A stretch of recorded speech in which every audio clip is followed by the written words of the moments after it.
ఈరోజు కథ నా నువ్వు నేను రచించిన వారు వనజగారు.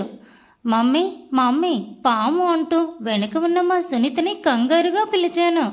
పండు ఇక్కడే ఉన్నాను అని మా సునీత అంటూ ఉంటే, మా నేను ఇక్కడ స్నానం చేయను, ట్యాప్ కింద చేస్తాను లేదా అస్సలకే చేయను అని నేను అంటున్నప్పుడే విరాట్ ఆ వాటర్లోకి దిగాడు. ఆ సౌండ్కి అనుకుంటా మా వైపు వస్తున్న పాము పిల్ల దూరంగా వెళ్ళిపోయింది. పండు, ఈ నీళ్ళు మామూలువి కాదు, అదిగో అక్కడ కనిపిస్తుంది కదా కొండ అంటూ పెద్ద గుండులాగా ఉన్న కొండని చూపించి, అక్కడ నుండి ఆ సన్నని వాగు అంటూ ఈ గుంటకి లింక్ ఉన్న వాగును చూపిస్తూ, దీని ద్వారా ఈ గుంటలో నీళ్లు వస్తాయి, ఎంతమంది స్నానం చేసినా ఎప్పటికప్పుడు ఫ్రెష్గా ఉంటాయి అని వివరంగా చెప్పాడు భాస్కర్ అంకుల్. అవునా, అంత మహత్యం గల నీళ్ళ అని అనుకున్నాను నేను. చూస్తుండగానే వర్మ అంకుల్, మా రఘు కూడా ఆ నీళ్ళలోకి దిగారు. కొంచెం భయం తగ్గింది. నెక్స్ట్ సునీత యామిని ఆంటీ కూడా అందులోకి ఇంకోవైపుకి దిగారు. విమల ఆంటీ మాత్రం ఒక పక్కగా కూర్చుని వర్మ అంకుల్ ఇంకా విరాట్కి టవల్స్ ఇవ్వాలని గట్టునే కూర్చొని ఉంది. అత్తయ్య, నేను కూడా గట్టున కూర్చొని చెంబుతో లాల పోసుకోనా అని క్యూట్గా అడిగాను నేను. లేదురా, అలా పోసుకుంటే ఇంకా నీకు నది స్నాన ఫలితం ఎలా వస్తుంది? కాసేపు ఉండో, ఇంకాస్త ఎండ వస్తుంది, అప్పుడు మన ఇద్దరం వెళ్దాం అని కూల్గా చెప్పింది విమల అత్తయ్య. వామ్మో, ఈవిడ కూల్గా ఉండటం కూడా చాలా అరుదుగా జరిగే వింత అనుకుంటూ, అలాగే అత్తయ్య అని తలుపాను నేను.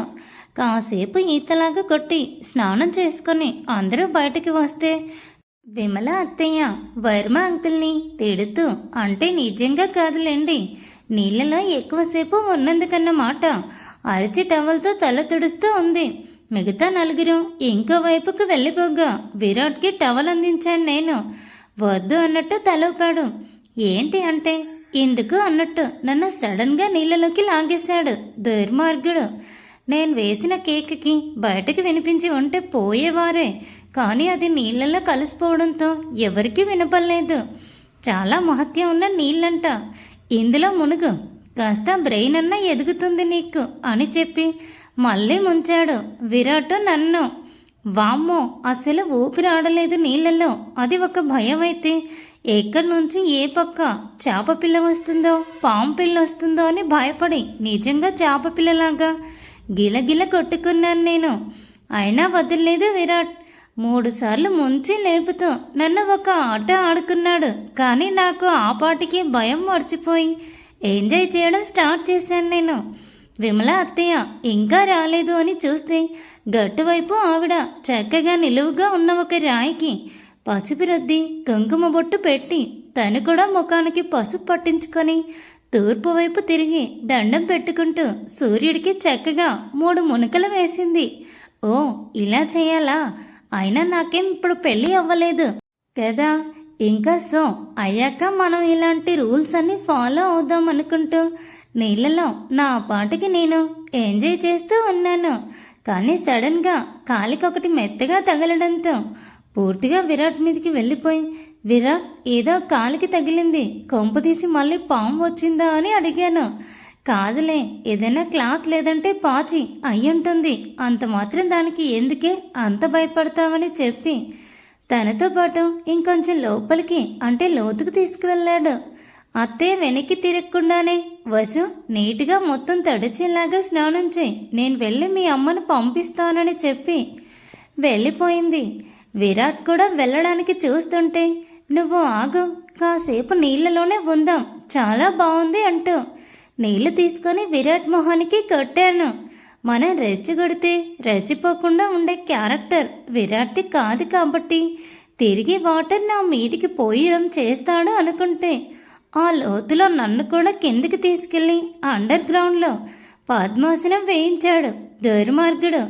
విరాట్ పైకి తీసుకెళ్ళు అని నేను గింజుకుంటున్నా కూడా నీళ్లు చల్లుతావా మీద అని కాస్త భయపెట్టినట్టు వేలు చూపించి నేను ఎక్కువ ఊపిరి తీసుకోవడానికి ఇబ్బంది పడుతున్నట్టు ఉండటంతో వదిలేశాను నన్ను.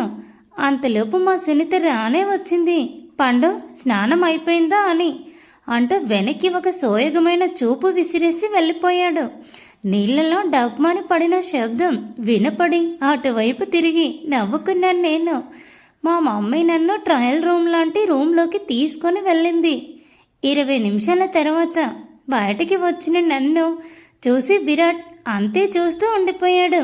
ఆ 20 నిమిషాల్లో ఎన్ని కష్టాలు పడ్డానో మీకెవరికీ తెలియదండి, నాకు తప్ప. డ్రెస్ మొత్తం తడిచేసి అలాగే చల్లని బట్టలతో ట్రయల్ రూమ్లోకి వెళ్ళానా. అక్కడ అప్పటికే మా విమల అత్తయ్య, యామిని ఆంటీ చీరలు కట్టేసుకుని జుట్టు ఆర్పుకుంటున్నారు. నాకేం డ్రెస్ తెచ్చావు మమ్మీ అని నేను బ్యాగ్లో వెతుకుతున్నా. మా సునీతనే అంటే ఉండుపండు అంటూ నా ముందు 6 మీటర్ల క్లాత్ తీసి పెట్టింది. ఏంటి మమ్మీ ఇది, నాకు శారీ ఎందుకు తీసుకువచ్చావు అని నేను అడుగుతూ ఉంటే విమల అత్తయ్య నా వంక ఒక లుక్ ఇచ్చింది. యామిని ఆంటీ ఏమో కాబోయే కొత్త కోడలివి కదరా, ఇంటి దేవుని దర్శనంకి చీర కట్టుకుంటే బాగుంటుంది అనుకుని తీసుకువచ్చిందిలే మీ అమ్మ, వెళ్ళి ఆ శారీ పెట్టికోట్ వేసుకునిరా అంది. సరే అని చెప్పి వెళ్ళి ఆ తడిచిన బట్టలు ఒక మూలకి వేసి ఆ పెట్టికోట్తో 3 లేడీస్ ముందు కొచ్చి నిలుచున్నాను. మా అమ్మ నాకు చీర కట్టాలి అనుకున్నప్పుడు ఇక్కడే ఉండాలి కదా, కానీ లేదు, ఎక్కడికి వెళ్ళింది ఈవిడా గారు అని చూస్తూ ఉంటే వసు చీర కట్టనా అని ముందుకొచ్చింది విమల అత్తయ్య. ఊహు ఆహా అని ఏది చెప్పలేక నేను తల అటు ఇటు ఊపుతూ ఉంటే మీ అమ్మ అన్నయ్య బట్టలు ఇవ్వడానికి వెళ్ళింది. అక్క తల ఆర్పుకుంటూ ఉంది. నేను కడితే ఏమైనా ప్రాబ్లమా అని సూటిగానే అడిగేసింది విమల అత్తయ్య. ప్రాబ్లం ఏం లేదు, కానీ మా అమ్మ దగ్గర పడే సెగలన్నీ ఈవిడ దగ్గర పడితే కొట్టినా కొడుతుంది అని భయంతో ప్రాబ్లం ఏం లేదత్తయ్య కట్టండి అంటూ ఒక చేతుల్లో పెన్స్ పట్టుకుని విమల అత్తయ్య ముందు నిలబడ్డాను నేను. ఆవిడ ఓపికగా మంచిగా నాకు శారీ కట్టి నా చేతుల్లో ఒక రవ్వల నెక్లెస్ బుట్టలు చేతుల్లో పెట్టి హెయిర్ ఆరలేదు కాబట్టి చిన్న క్లిప్ పెట్టి వదిలే అని చెప్పి ఆవిడ ఏవో చూసుకుంటూ వెళ్ళిపోయింది. నేను అద్దం అంటే అక్కడ అద్దం లేదు కాబట్టి ఫ్రంట్ కెమెరా ఆన్ చేసి చూసుకొని అంతా సెట్ అయిందని సంతోషపడి బయటికి వెళ్ళాను. లావెండర్ కలర్ శారీ, ఒద్దికగా స్టైలిష్గా కట్టిన చీర, క్లిప్ పెట్టి వదిలేసిన నా పొడుగు అదేలండి ఒక రకమైన జుట్టు, రవ్వల నెక్లెస్, రవ్వల బుట్టలు, చేతులకి ఒక్కొక్క గాజు, స్టోన్ స్టిక్కర్, లిప్ బామ్ వాడకపోయినా రెడ్గా ఉన్న లిప్స్, క్యూట్గా మోడర్న్గా అండ్ ఎలిగెంట్గా ఉన్నాను. ఏమో బయటికి వచ్చిన నన్ను విరాట్ అలాగే చూస్తూ దగ్గరికి వస్తుంటే అప్రిషియేషన్ ఏమైనా ఇస్తాడేమో అని ఆశపడిన నా బ్రెయిన్ బూజు వదిలేలా అన్నీ ఓకే, కుంకుమ ఒకటే తక్కువైందని తన నుదుట ఉన్న కుంకుమలో కొంచెం తీసి నా నుదుటిన పెట్టాడు విరాట్. ఈ సిచ్యువేషన్ మీరు ఊహించేసుకోండి ఒకసారి. Thanks for watching. Please subscribe my channel for more videos.